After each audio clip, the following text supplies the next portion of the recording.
So the last A-team expedition took us down some very rugged terrain and some trails down into Daniel Creek to find this old railroad, or what is left, the trestles, and hopefully a tunnel or two that this old train used to roll through. The expedition resulted in lots of exciting riding like this, but also some of this. But when we finally got down to the creek bed, after all the disasters, we found one of the tunnels we were looking for. Come with me and see what happened. Moto Giant. Somehow I managed to convince 3 more riders to join me on this expedition. And since then, they have become the latest 3 members of the A-team.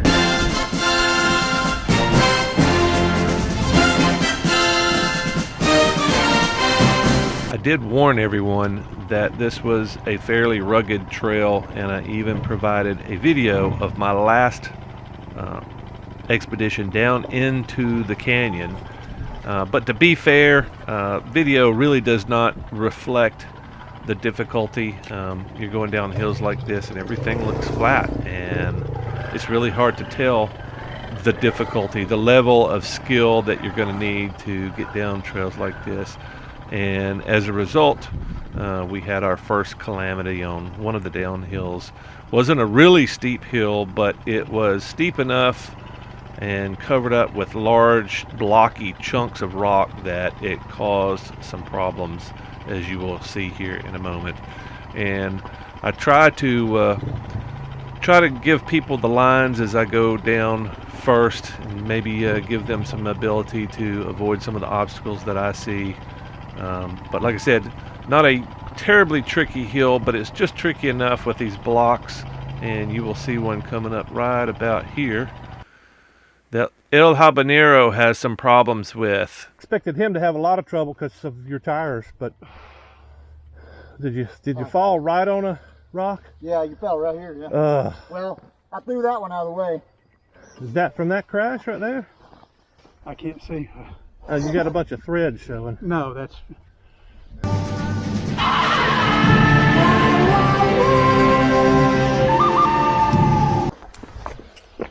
Here, me walking on down the hill. Okay. Is it in gear? It probably is. It's in neutral. Maybe may have been going too slow. I don't know. No, I hate downhills. I hate them too, man. That's what I tell people. It's like, don't worry about the uphills. You're gonna stop going uphill. Yeah, uphill I usually do quite fine with.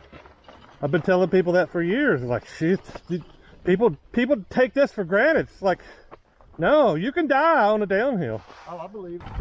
So we mounted up and headed down to the creek, and El Habanero decided to power on through the pain.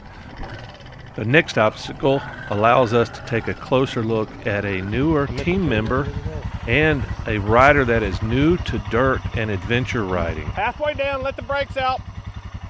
No more inputs till you hit. Ideally, your wheel should be a couple of feet up that wall. Your front wheel should be a couple of feet up that wall. Okay. But then gun it.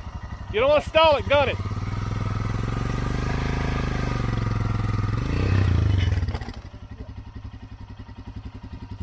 You got it, just give us some. Yeah.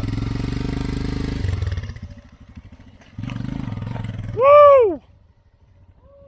And he made it look easy. My biggest concern on this obstacle was not really the culvert, but the very slick algae that is at the bottom of this culvert. If you've ever walked on slimy stuff like that, you'll know it's as slick as ice. But nobody had any real problems, and I was pretty excited to not see anybody slip or stall. You can get hurt on something like this if you stall your bike and you fall down and the bike lands on top of you. Even if you're not traveling very fast, it can be very dangerous. And I was a bit concerned about our new rider, but he seemed to do very well. And maybe that's got more to say about the Himalayan. I don't know. Maybe it's much more of an adventure bike than I give it credit for. Just wasn't really impressed with those stock street tires and the low suspension. But we started moving down the terrain and into the canyon where Daniel Creek flows, and this became our third obstacle, which was an off-camber sloping greasy clay. Alabama clay is something else, especially when it's wet. I didn't hesitate to take people down this trail because before Sunday it hadn't rained in a week and a half, so I was expecting this to be nice and dry, but as it turns out, that morning it rained for maybe an hour, a good sprinkling, just enough to get the clay nice and slick. It could have been slicker, but it was dangerous. And you can see, I don't know if you can see it in this video, but the Himalayan goes down, and we had to struggle and slide down the hill as best we could. But that was just part of the problem. The real problem came when going back up after we got down into the creek. Rutted out, rocky, and steep, and slick, I decided to shuttle a couple of the bikes. El Habanero was really starting to become disoriented with the pain, so I shuttled his bike, and our new rider on the Himalayan felt it was probably a wise thing to get him at least to the bottom of this obstacle. Things are a lot different when the terrain goes flat, and once we got settled in, took a break, got some water, El Habanero stayed at the bottom here while we went exploring and trying to cross some creeks. And probably a good decision. He seemed like he was in a lot of pain, and maybe at this point it would have been wiser to stay and wait for us to return rather than risk further injury. If you've ever had busted ribs like that, you'll know what the pain feels like. It's very disorienting, and it's it'll take you out of it. Now, coming up, this is a smaller creek we just crossed here, but there's a big puddle coming up around the corner, which is pretty cool. Seeing the Himalayan take it and just bounce right through it. Last time I came down in here, this whole little puddle here was a huge puddle that went all the way to the end of this cut. And it's just really spectacular riding through these sections because the whole time I'm down in here, I'm thinking, this is where the old train used to run, and just the flashbacks of what used to be. And here's this big puddle we're coming up into, and you see him get sideways. I really thought he was going to dump it here, but he did really well, as he did through the rest of the trip. I was impressed with the new rider, Rooster, and the way he handled the bike.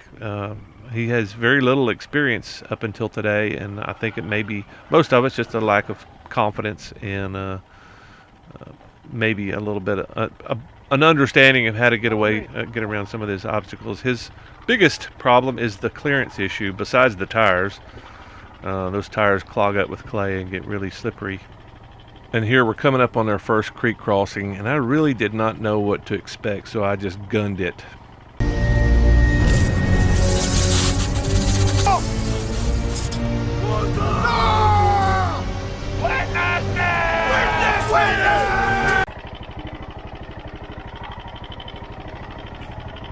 Witness me!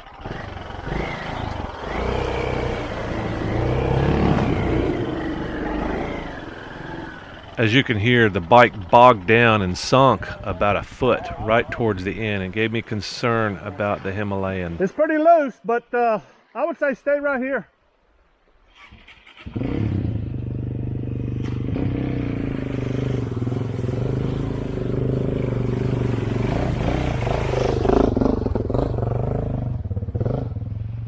You may have trouble over here. Think so?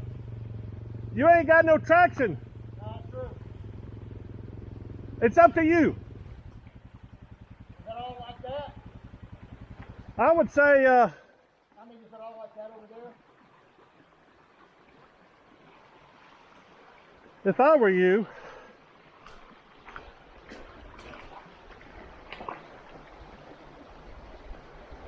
kind kind of deep there. How far is your pipe off the ground? 10 inches maybe? Huh? 10 inches maybe? Yeah, nah. Gotta go back the other way? You want to try to get out? You want to leave your bike in the keys? I'll pick it up. I'll get it up the hill for you. I want to go see if we can get to this other bridge or this other tunnel. Go ahead. I'll wait for you. Okay. I'll wait for you. I'll come back. Your ignition's on.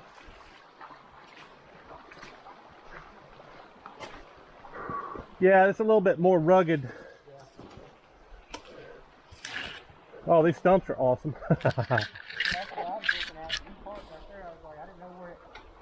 I didn't even notice it. I was just like, I gotta worry about the guys behind me. I think everyone ended up making the right choice, even though we abandoned half the team on the other side of the creek. Mike Concho and I decided that we were going to go get the tunnel.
Was around this point that I started feeling very fortunate that not only could I get down here and ride in this amazing landscape, but I could also bring some team members down here and show off what I remember from my youth and riding down these creek beds and exploring some of the amazing history that Alabama has to offer. I really wasn't into the history back then. I was a young man. I was chasing women and drinking beer. Maybe not so much has changed over the years, but I have really come to enjoy the history that surrounds us, and I really enjoy sharing it with folks that are watching this video. So if you're enjoying this so far, think about hitting that like button, and definitely subscribe if you want to see more, because there's lots more where this came from, and I would hate for you to miss out on any of it. And we're approaching the tunnel. First time I've seen this tunnel in close to 40 years. Pretty spectacular.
motorcycle if I can't stand up.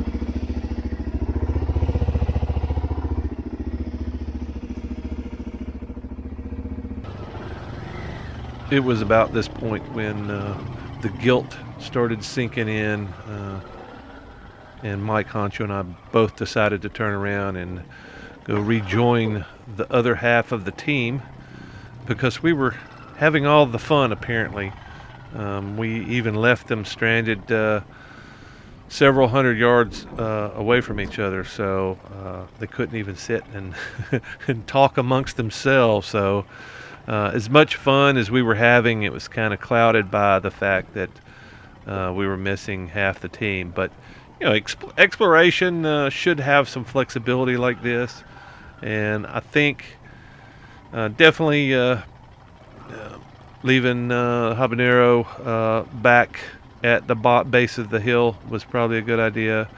Maybe the Himalayan could have made it across the creek without catastrophic results, but I was really worried about the low clearance and the fact that he's got relatively streetwise tires on there, and it would have been at least a struggle to get him across the creek, and that was the short creek. You know, how would he have done in the rest of the creeks? I think we still made the wise decision to leave both guys behind, and I hate that they couldn't get to the tunnel, and I'm sure on better tires they both could have made it on a better day, not having bruised or fractured ribs at the point. El Habanero would have easily made it up to where we went, and maybe at some point in the future we can get back down in here and see the things that they missed. But this, I don't want to call the creek gnarly, but it sinks with me, and you just got to keep your momentum up, which is kind of hard to do in a foot or more of water.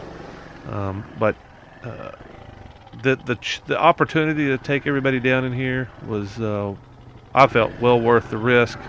But after assessing the obstacles, I think I still made the wise choice in leaving the guys behind. I hope they're not too angry at me trying to kill them all and then leaving them behind while we went exploring. But that's for another discussion.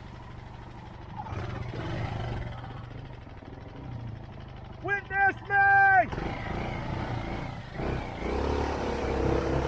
After returning to the creek side to help the rooster up the hill, I had to explain to him what my screaming at the creek crossing meant. He'd never seen Fury Road, and I would suggest you watch it if you have not.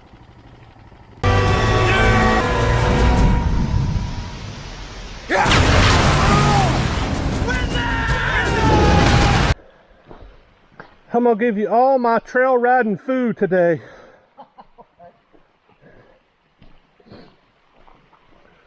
So I posted decent knobbies. Yeah. And immediately David said, well, I think he's got stock tires on there. I was like, well, you know, we'll get him through. So the rooster didn't really have any problem getting out of the creek crossing, getting up that hill. But we decided wisely, I think, to shuttle both the Himalayan and Habanero's bike up to the top of the hill. Habanero's injuries were really starting to worry me, and not just that, it just made him much less of a rider with the pain that he was dealing with, not being able to concentrate and all that. So I think we made the wisest choice. Sometimes it's better to make that wise choice than to try to save somebody's ego in a situation like this, and you know, it make them admit to themselves that they failed on a section of trail. But to me, I would rather save the bike and the person. I don't want to tow a bike or medevac anybody else. I think we made the wisest choice. The wheel's not moving. I know. You're in second now, you know? Yeah. You lost your clutch already?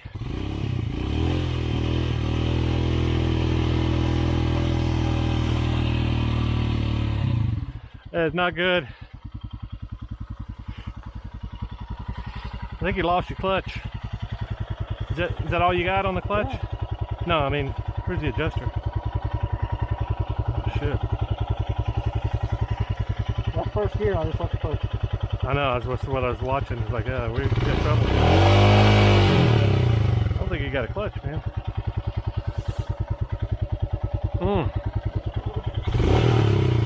Good catch. So, Clutch. should, Is the clutch toast? it looks like it. Unless you got some adjustment there. Where do you adjust your clutch? You know what? I don't know. It's got to be down by the Right there. case. Well, Royal Enfield, so it's got to be a wet clutch already, right? I would think. Unless you know something different. You got any tools? I got a few. Like wanna a get 10 out? millimeter? Dude, almost there. You're out of almost, I mean, you're a foot away from the, oh fuck. Yeah. So, you got a 10 millimeter? What do you got? Let's see. 12, 10 maybe? Anything close? Looks like one's a 12, one's a 10. Need a rock?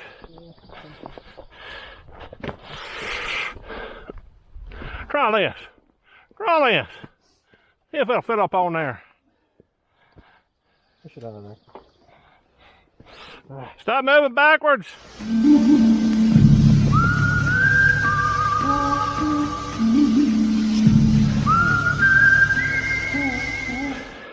Let me see what the Royal Enfield kit's got in it. Yeah, let's see that. I got stuck in that hole. I couldn't get out of it. Let's see what you got. Until you That's it.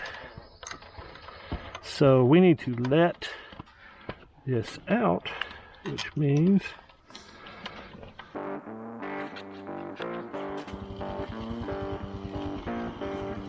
whoa!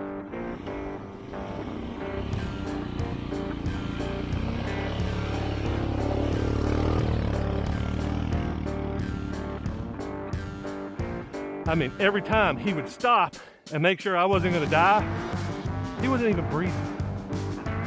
And not just that, I've never seen an 80-year-old man jump a creek. Some bitch just jumped it like a 14-year-old, just like, whoop. And I'm like, oh, I got my walking stick.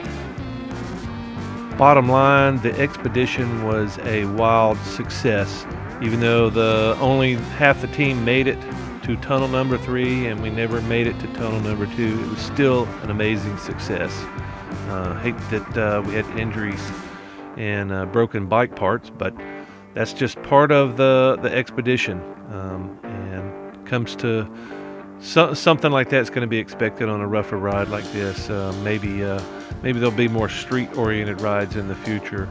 But after we left the creek bed, we split apart again, and the remaining 3 wound up having a delicious Mexican meal, and talking about the possibilities to come. Since we made it to tunnel number 3 without anybody dying, tunnel number 2 is just 2 creek crossings away. I just have no idea what it's going to take to get in there to the tunnel, and even then maybe we can move on from tunnel number 2 back towards the river with a few more creek crossings and some cuts like I'm showing you here, and around the corner back to tunnel number 1. That's a possibility. Don't know right now, but it's maybe in the future. So if you want to check that out, make sure you're subscribed and hit the notification bell if you haven't already, so you can keep updated on when we put out the next video, and hope to see you then.